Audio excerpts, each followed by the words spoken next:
Hello అండి, అందరికీ నమస్తే. మా ఈ కాశీ యాత్రలో కాశీ నుండి మేము గయా వెళ్ళే వీడియో అనమాట. ఇది లాస్ట్ వరకు చూడండి, చాలా బాగుంటుంది. ఈ వీడియోలో గయాలో మనం చూడవలసిన మెయిన్ ప్లేసెస్ ఏంటి, పిండ ప్రదానానికి ఎంత కాస్ట్ అవుతుంది, మేము గయాలో తీసుకున్న హోటల్ రూమ్ ఎలా ఉంటుంది, ఎంత కాస్ట్ పడింది, అవన్నీ కూడా నేను మీతో షేర్ చేసుకుంటాను. అండ్ గయాలో చూడవలసిన ముఖ్యమైన ప్లేసెస్ ఏంటి, వాటికి ఛార్జెస్ ఎంత అవుతాయి, అవన్నీ కూడా ఈ వీడియోలో వివరంగా చెప్పాను. క్లియర్గా లాస్ట్ వరకు చూసి మీ విలువైన కమెంట్ రూపంలో ఖచ్చితంగా తెలపండి. మీకు ఈ వీడియో నచ్చితే లైక్ చేయండి, షేర్ చేయండి, కమెంట్ చేయడం అస్సలు మర్చిపోకండి. మేము కాశీ నుండి గయాకి ఒక బస్ బుక్ చేసుకున్నాము. 10:45కి అలా స్టార్ట్ అయింది ఆ బస్సు. ఎర్లీ మార్నింగ్ అంటే మార్నింగ్ 7 to 8 మధ్యలో మమ్మల్ని గయాలో దించిందనమాట. ఆ బస్సు డ్రాప్ చేసిన పాయింట్ నుంచి మా హోటల్ కొంచెం దూరంలో ఉంటుంది కాబట్టి ఆటో మాట్లాడుకున్నాము. ఆటో వాళ్ళు 200 అట్లా అడుగుతారు. 200, 300 అంత ఇవ్వద్దు, 100 రూపీస్ ఇవ్వండి, అంతే సరిపోతుంది. మీరు బుక్ చేసుకున్న హోటల్ మీ ఏరియాని బట్టి ఉంటుందన్నమాట ప్రైస్. మేమైతే 100 రూపీస్ అట్లా ఇచ్చాము. మాకు హోటల్ వాళ్ళు ముందుగానే మాట్లాడుకున్నాం. హోటల్ ప్రైజెస్ అంతా కూడా మాకు రీజనబుల్గా అనిపించి మేము ఓకే చేసాము. ఇది మేము తీసుకున్న హోటల్ వచ్చేసి Deepak palace and banquet hall అనమాట. ఇది సీతాకుండ్కి చాలా నియర్ బై ఉంటుంది, వాకబుల్ డిస్టెన్స్లోనే ఉంటుంది, మెయిన్ రోడ్ పైన ఉంటుంది. మనకి ఎక్కడికి వెళ్ళాలన్నా, ఏ ప్లేస్కి వెళ్ళాలన్నా వీళ్ళ దగ్గర ఆటోస్ కూడా దొరుకుతాయి అన్నమాట. వీళ్ళు బ్యాంకెట్ హాల్ కాబట్టి, మ్యారేజ్ హాల్ కాబట్టి వీళ్ళ దగ్గర ఆటో వాళ్ళ ఫెసిలిటీ కూడా ఉంటుంది, మనం ఎక్కడికి వెళ్ళాలన్నా సరే. ఓకేనా. అండ్ ఇంకా మేము రూమ్కి వచ్చేసి చక్కగా రెడీ అయిపోయాము. ఈరోజు చేయవలసిన కార్యక్రమాలు ఏంటి, చూడవలసిన ప్లేసెస్ ఏంటి అనేది మేము అంతా కూడా డిస్కస్ చేసుకొని నెక్స్ట్ మేము నైట్కి ప్రయాగ్రాజ్ రిటర్న్ అయిపోవాలన్నమాట. నైట్ ఏదో ఒక ట్రావెల్లో అంటే బస్సు కానీ ట్రైన్ కానీ ఇట్లా ఏదో ఒక దాంట్లో మేము నైటు ప్రయాగ్రాజ్ అయితే రిటర్న్ అయిపోవాలి.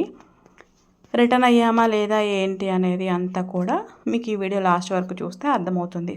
ముఖ్యంగా మనం గయాలో చూడవలసింది సీతాకుండ, విష్ణుపాద ఆలయము, అండ్ చేయవలసిన కార్యక్రమాల పిండ ప్రదానము, తర్వాత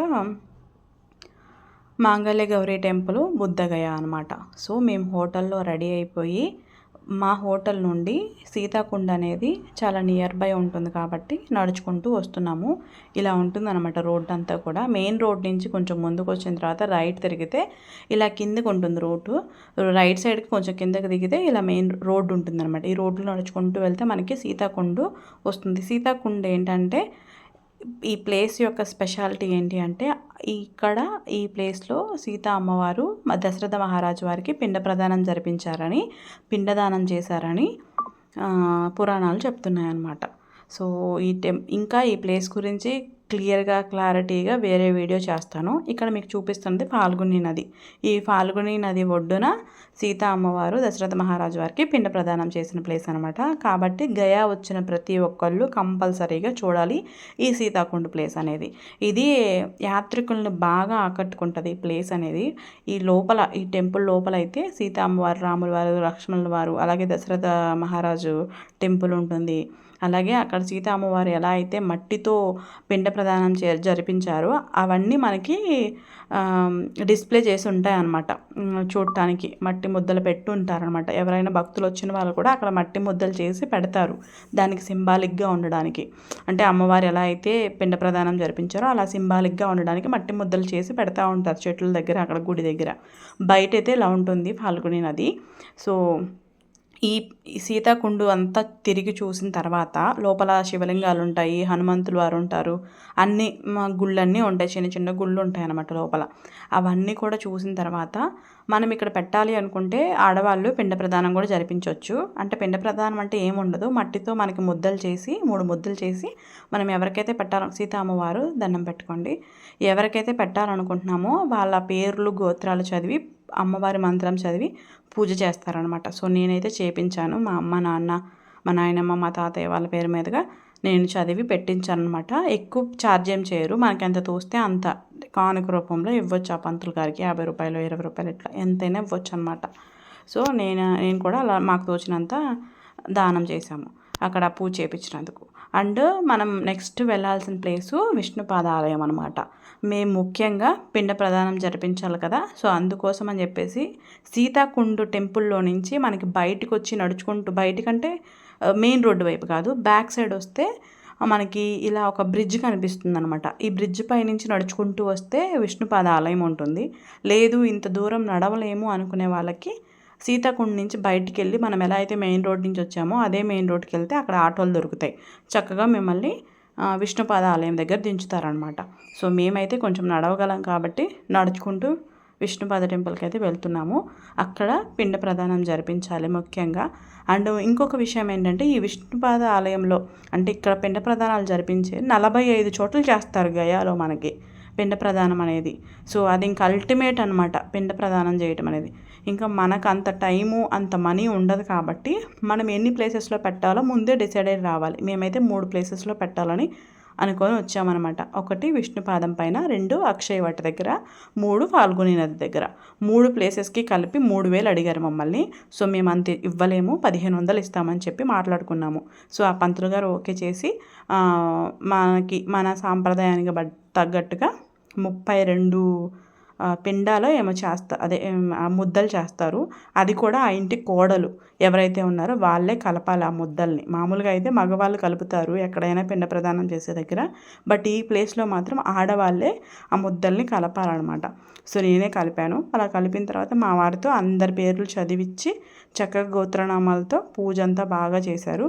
విష్ణుపాదం పైన, అక్షయవట దగ్గర, ఫాల్గుని దగ్గర 3 చోట్ల పెట్టాము. మాకు టోటల్గా 3 చోట్ల పెట్టినందుకు, పంతులు గారు పిండ ప్రదానం చేసినందుకు టోటల్గా 2100 రూపాయలు అయ్యాయి అన్నదానంతో కలిపి మొత్తం. సో మాకు రీజనబుల్గానే పూజ అయితే జరిగిందనమాట. ఇంకా పిండ ప్రదానం అంతా చేశాక పంతులు గారు కాళ్ళు చేతులు కడుక్కోండమ్మా, ఇంకా మీరు ఏ దర్శనాలకు వెళ్ళాలో ఆ దర్శనాలకు వెళ్ళొచ్చు, భోజనం కూడా చేయొచ్చు, ఏమి ఇబ్బంది లేదు అని చెప్పారనమాట. సో ఎలాంటి నియమాలు పాటించాల్సిన అవసరం లేదు అన్నారు. ఇంకా తర్వాత పిండ ప్రదానం చేశాక మేము మళ్ళీ విష్ణుపాద టెంపుల్లోకి వెళ్ళి ఇంకా దర్శనం చేసుకున్నాము. మామూలుగా మనం పెట్టిన పిండాలని ఈ పాదం పైన పెట్టిస్తారనమాట. ఇంకా తర్వాత టెంపుల్ అయితే బయట ఇలా ఉంటుంది. విష్ణుపాద ఆలయాన్ని మీరు కూడా దండం పెట్టుకోండి మంచిగా. లోపల ఫొటోస్ కానీ వీడియోస్ కానీ ఎలో లేదు. అండ్ అక్షయ వట దగ్గర ఎందుకు పెట్టిస్తారంటే, అక్కడ అక్షయం అంటే ఏంటి, క్షయం లేదంటే నశించింది అనమాట. అక్కడ పెడితే మన పితృలకి మంచి జరుగుతుంది అని చెప్పేసి నమ్ముతారు. అందుకే అక్కడ పిండ ప్రదానం జరిపిస్తారనమాట. అండ్ సీతా అమ్మవారు కూడా ఫాల్గుని నది దగ్గర పెట్టారు కాబట్టి ఫాల్గుని నది దగ్గర మనం పిండ ప్రదానం అనేది జరిపిస్తాం. ఈ 3 ప్లేసులు మెయిన్ అనమాట. అది 3 ప్లేసెస్లో పెట్టాము. ఇంకా బయటకు వస్తే ఆటో అతను మమ్మల్ని అప్రోచ్ అయ్యారు. మీరు బుద్ధగయ అలాగే మంగళ గౌరి టెంపుల్కి వెళ్తారా ఏంటి అని చెప్పేసి 700 అడిగారు ఆయన. మేమైతే 500కి మాట్లాడుకున్నాం అనమాట. ఇంకా వెళ్ళేదారిలోనే భోజనం చేసే దగ్గర ఒక హోటల్ దగ్గర ఆపమని చెప్పాము. ఎందుకంటే మా వారు మార్నింగ్ నుంచి ఏం తినలేదు. మేము ఎంటీ స్టమక్తోనే వచ్చి పూజ అంతా కూడా చేయించాం కాబట్టి ఇంకా ఆకలిస్తుంది, ఏదో ఒక తిందామని చెప్పేసి ఒక హోటల్ దగ్గర అయితే ఆగి భోజనం చేశాము. ఆ హోటల్ అతను కూడా, అదే ఆటో అతను కూడా ఆగాడనమాట. అతన్ని కూడా భోజనం చేయమంటే, వద్దు మేడం మీరు ఒక 100 రూపాయలు నాకు ఎక్కువ ఇస్తే అదే సంతోషం అని చెప్పేసి అన్నారు. సరేలేండి మీరైతే మంచిగా తిప్పి చూపించండి, ఇస్తాంలే అని చెప్పాము. అయితే ఇంకా మేము ఆటోలో అయితే వెళ్తున్నాం అనమాట. ముందుగా బుద్ధగాయ చూసిన తర్వాత రిటర్న్ వచ్చే దారిలో మాంగళ్య గౌరి టెంపుల్కి తీసుకెళ్తానని చెప్పారు ఆటో అతను. సో విష్ణుపాద టెంపుల్ నుంచి బుద్ధగయ వచ్చేసి కొంచెం దూరమే ఉంటుంది. మోస్ట్లీ 20 కిలోమీటర్స్ అట్లా ఉంటుంది అనుకుంటా. కొంచెం దూరమే ఉంటుంది. 12 కిలోమీటర్స్ టు 20 కిలోమీటర్స్ పడుతుంది. ఒక 1 అవర్ అలా పట్టింది మాకు టెంపుల్ నుంచి బుద్ధగయ వెళ్ళడానికి. కిలోమీటర్స్ తక్కువ ఉన్న టైం ఎక్కువ పట్టింది. అంటే బుద్ధగయ టెంపుల్ లోపల అయితే ఇలా ఉంటుంది చూడండి. అంటే బయట నుంచి చూపిస్తున్నాను. లోపల ఫోన్లు ఎలా లేవు, ఫోన్లు కానీ చెప్పులు కానీ అవేం వేసుకెళ్ళకూడదు. బయటే ఉంటాయి లాకర్స్, అందులో పెట్టుకొని వెళ్ళాలన్నమాట. ఇంకా లోపలైతే ఫోన్ అస్సలు ఎలా లేదు. ఇలా ఉంటుంది మొత్తం. సెక్యూరిటీ చెకింగ్ 2 చోట్ల చేస్తారు. 2 చోట్ల చేసే పంపిస్తారు లోపలికి, ఫోన్లు ఎలా ఉండదు. ఇంకొక విషయం ఏంటంటే, ఈ బుద్ధగయలో బుద్ధుడికి జ్ఞానోదయమైన ప్లేస్ అనమాట ఇది.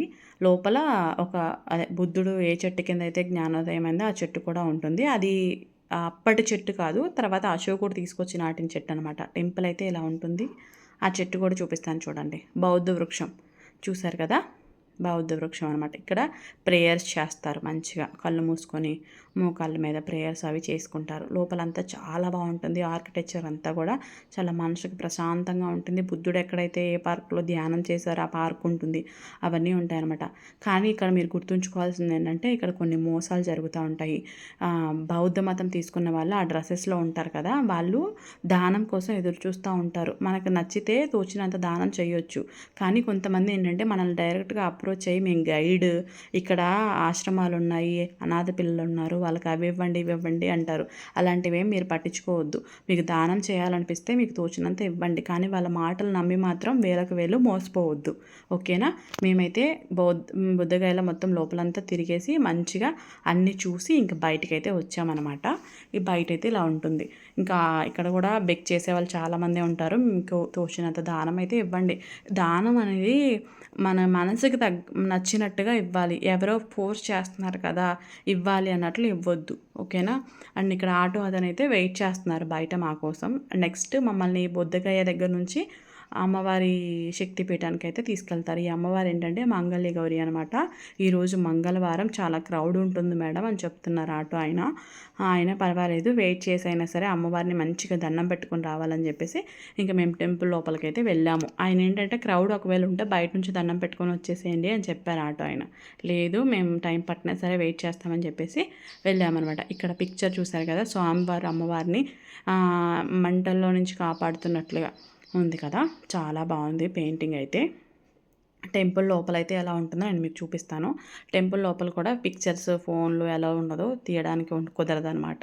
అంటే బ్యాగ్లో పెట్టుకోవచ్చు ఫోను, బట్ బయటికి తీసి ఫోటోలు అవి తీయడానికి ఉండదు. ఇలా ఉంటుంది టెంపుల్. చాలా చిన్నగా ఉంటుంది. లోపలికి వంగి ఒకళ్ళు ఇద్దరు మాత్రమే వెళ్ళాలి. అక్కడ లోపల విగ్రహాలు ఏమీ ఉండవు. ఇది బయట టెంపుల్ లోపలే బయట విగ్రహం అనమాట. సో టెంపుల్ లోపల ఏంటంటే ఒక జ్యోతి, అఖండ జ్యోతి ఎప్పుడు వెలుగుతూ ఉంటుంది. ఆ వెలుగులో అమ్మవారు వెండి తొడిగిన ముఖం ఉంటుంది కదా, అమ్మవారి ముఖం అది ఉంటుందన్నమాట. సో లోపలికి మనం వెళ్ళి ఇది ఒకళ్ళు ఇద్దరు మాత్రమే వెళ్ళి దండం పెట్టుకొని వెంటనే వచ్చేసేయాలి. అది మంగళ గౌరి అమ్మవారు. అక్కడ బయట పంతులు గారులు చేతికి తాడు కడతాము, అలాగే గాజులు ఇస్తాము, అవి ఇస్తాము ఇవి ఇస్తాము అని చెప్పేసి ఎక్కువ డబ్బులు అడుగుతారు. అవేమి ఇవ్వద్దు. మీకు తోచినంత దక్షిణ సమర్పించి అమ్మవారి బట్టు తీసుకోండి అంతే. ఇంకా మేమైతే అమ్మవారిని కూడా దర్శించుకున్నాక మ్యాక్సిమం మేము చూడాలనుకున్న ప్లేసెస్ అన్నీ అయిపోయాయి. సో ఇంకా మేమైతే రిటర్న్ టు హోటల్ వచ్చేసాము. హోటల్కి వచ్చేసిన తర్వాత మళ్ళీ మేము రైల్వే స్టేషన్కి ఆటో అయితే మాట్లాడుకున్నాము. యాక్చువల్గా మేము ఈరోజు నైటు ప్రయాగరాజ్ వెళ్ళాలి. ఓకే, అయితే మేము ఎలాంటి బస్సు కానీ ట్రైన్ కానీ బుక్ చేసుకోలేదు ముందుగా. మేము చేసిన మిస్టేక్ ఇదే. యాక్చువల్గా మా వారు బస్ బుక్ చేస్తాను అని చెప్పారు. మధ్యాహ్నం 3 గంటలకల్లా బస్సు ఉంటుంది. ఆ బస్సులో వెళ్తే మనం నైట్ 11-12 కల్లా ప్రయాగరాజ్లో ఉంటామని చెప్పారు. కానీ నేనేంటంటే 3 గంటలకల్లా మాకు ఈ గయాలో ప్లేసెస్ అన్నీ చూడటం సరిపోదు కదా, టైం సరిపోదు అని చెప్పేసి ఆ బస్సు ఏం వద్దులే, డైరెక్ట్గా రైల్వే స్టేషన్కి వెళ్ళి ప్రయాగరాజ్ వెళ్ళే ట్రైన్ ఏది ఉంటే అది ఎక్కేద్దామని అనుకున్నాము. అయితే ఇంకా మొత్తం ప్లాన్ అంతా బిస్కెట్ అయిపోయింది అనమాట. ఆ రోజంతా వేస్ట్ అయిపోయింది. మేమైతే రైల్వే స్టేషన్కి అయితే వచ్చేసాము. వచ్చి ఇంకా టికెట్ అయితే తీసుకున్నాము. 5:10కి ఏమో ప్రయాగరాజ్ వెళ్ళే ట్రైన్ ఉందన్నమాట. ఇక్కడ విషయం ఏంటంటే ఈ గయా నుండి ప్రయాగరాజ్ వెళ్ళే ట్రైన్లు ఏవి కూడా జనరల్ బోగీలు లేనే లేవు. అన్నీ ఎక్స్ప్రెస్లే అనమాట. అసలు జనరల్ బోగి అనేదే లేదు. కంప్లీట్గా ట్రైన్ మొత్తం ఏసీ అనమాట, ఏసీ కోచెస్. సో ఏసీ కోచెస్లో ఏంటి, జనరల్ టికెట్ తీసుకున్న వాళ్ళని ఎలో చేయరు కదా.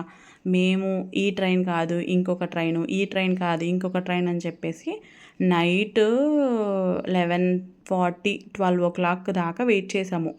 ఏది రైల్వే స్టేషన్లో అసలు ఏ ట్రైన్ కూడా జనరల్ బోగి ఉన్న ట్రైనే రావట్లేదు. ఇంకా ఇలా కాదని చెప్పేసి మా వారు తెల్లారి మధ్యాహ్నం 12 గంటలకు బస్సు ఉంటే ప్రయాగరాజ్ వెళ్ళడానికి అది బుక్ చేశారు. రిటర్న్ మేము మళ్ళీ హోటల్కి వెళ్ళిపోయామన్నమాట. అది ఈరోజు వీడియో.